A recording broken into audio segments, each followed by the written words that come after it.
जीवन किस तरह से जीना है वो प्रैक्टिकल गाइड आपको ये पुस्तक सिखा देगी।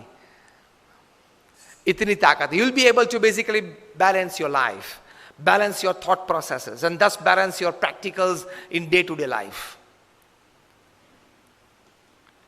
देखो हम लोग सब सक्सेस को चाहते हैं, सक्सेस जीवन में हर प्रकार की सिद्धि हो, व्यक्तिगत जीवन में, पारिवारिक जीवन में, सामाजिक जीवन में, व्यावसायिक जीवन में, सेवा जीवन में, अध्यात्म जीवन में, सब तरह से हमको जीवन में सिद्धि चाहिए, हाँ या ना? अगर आप ना बोलेंगे तो you cease to be a human being. It should be a human endeavour for success in all walks of life. हमारी गिनती सही नहीं है, रास्ता सही नहीं है। चाहिए तो है, we want, but we don't have the right strategy, we don't have the right ways to reach there. Attitude is one of the principal ways to reach there. अभिगम। इस पुस्तक में 3 विभाग हैं। जेफ केलर बताते हैं कि success first begins in the head, it begins with the thought process. So think right and think rationally. इसमें भी हम यही गलती करते हैं, we always think rationally, that is always we try to put logic behind our thoughts. There can be love and trust behind your thoughts as well. So think right, think rationally, ये दोनों करना चाहिए। विचार के पीछे तर्क भी होना चाहिए, समझ भी होनी चाहिए, और विचार के पीछे राइटियसनेस भी होना चाहिए, मतलब लव और ट्रस्ट भी होना चाहिए। हर विचार को लॉजिक के बैलेंस से तो नहीं मापदंड निकल सकते हम। You need to have a proper balance. Second thing he says that your words build up your personality. How you speak, what you speak, the kind of the words that you use makes up your personality and frame in the mind of the listener. So speak thoughtfully. Second part of success. And the third part he describes in this book is you act purposefully, because your actions sometimes they speak louder than your words and your thinking. तो ये पुस्तक में ये 3 बातें हैं, head thinking, mouth speaking and hands action. ये तीनों का सही कॉम्बिनेशन चाहिए, ये तीनों में सही एटीट्यूड्स चाहिए, then you are successful. So think rationally and rightly, speak thoughtfully and act purposefully. That is called a complete formula for intelligence quotient, जिसको हम IQ बोलते हैं। यह बात मैंने इसलिए की कि सक्सेस के लिए, पूर्ण सक्सेस के लिए ये 3 बातें चाहिए। ये तीनों बातें में आपका सही प्रकार का एटीट्यूड चाहिए। ये जेफ केलर इस पुस्तक में बताते हैं। 350 पेज का यह पुस्तक है, मैंने आपको जिस्ट उसका 3 मिनट में दे दिया। इसका मतलब यह नहीं है कि आप यह पुस्तक न पढ़े। इससे आपको एटमॉस्फियर एक मन में बिल्ड होगा। You will be able to create that in your mind what actually the author wants to tell you, and that creation of impression, that creation of an atmosphere in your mind will actually help you in, again I repeat, thinking right and rationally, speaking thoughtfully and acting purposefully. Attitude से कितना बदलाव आ सकता है? अभी America की एक NGO है रूपर stars, उनकी इंडियन आर्म है ORG मार्ग। उन्होंने 110 देशों में करीबन 80,000 से 1 लाख सिटीजन्स का एक सर्वे किया। उस सर्वे में 7-8 मुद्दे थे।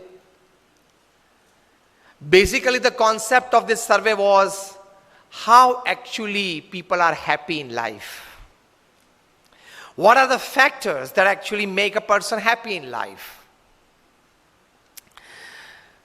जो पॉइंट्स नक्की किए गए थे उसमें पहली बात थी the amount of money that a person has, जो हमारे मन में सामान्यतः ये बात है. Second, the amount of properties and status that a person has in society. Third was his job satisfaction, to what level he has. Fourth was the state of country's economy. Fifth से थोड़ी personalization और socialization आता है. Fifth was the amount of time that he could spend with his family and near and dear ones. Sixth, the amount of time that he could actually spend with his own self, with his own hobby and his own likings.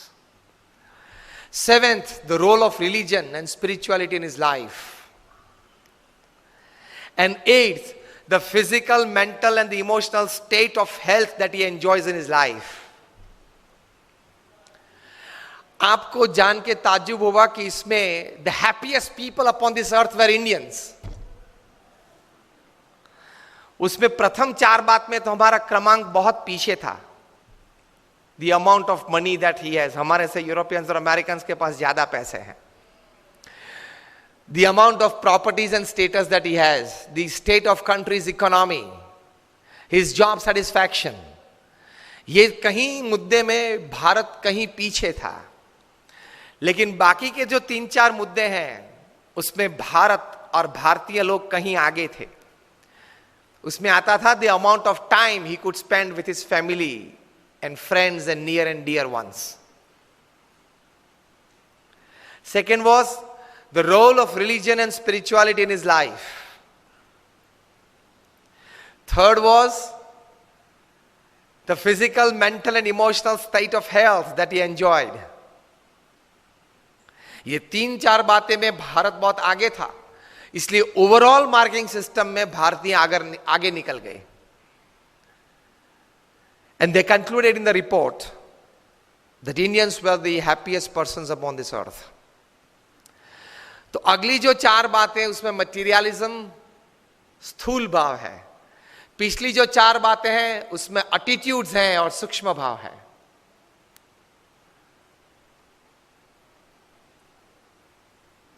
आगे की जो चार बातें उसमें materialism है, state of countries economy and money and status और स्थूल भाव है. पिछली जो चार बातें उसमें ऐसा कोई स्थूल प्राप्ति नहीं है. It's just attitudes and thinking in your life. कम कर दिया. It's just attitudes and thinking in your life which is more important. वो ज्यादा इंपॉर्टेंट है. तो ये हुई एटीट्यूड्स के बारे में उसके महिमा की बातें. Now, how could attitude practically help you in life? That is more important. मैं अच्छी अच्छी बातें किसी सद्गुण पे करूं, लेकिन आप तो ये जानना चाहेंगे कि उसके मुझे प्रैक्टिकल जीवन में लाभ क्या होगा. That is more important. मैं अच्छे अच्छे खाने की, भोजन की बातें आपको करूं कि गुलाब जामुन बनाए हैं, अच्छे परोठे बनाए हैं, सब्जी अच्छी है. आधे घंटे तक बात करूं, आधे घंटे के बाद आप क्या कहेंगे? कुछ परोस के सामने तो लाओ. ये जो मैंने 10 मिनट तक बात की, that was creating a platform and foundation of this great value called attitude. What great people have thought about it, what the survey in more than 110 countries of more than 1 lakh people have come out with. तो attitude की महिमा की बातें मैंने की. अब attitude की practical जीवन में जो लाभ है उसकी बात करना चाहूंगा. That is more important. How actually practically it helps in your life. तो पहली बात है, जीवन में अगर आपका एटीट्यूड मतलब अभिगम सही रहा, पॉजिटिव रहा, ऊंचा रहा मतलब हाई रहा, तो सबसे पहला प्रैक्टिकल लाभ यह है, you will be able to turn any unwanted situation, any negative situation, any weak situation to your advantage.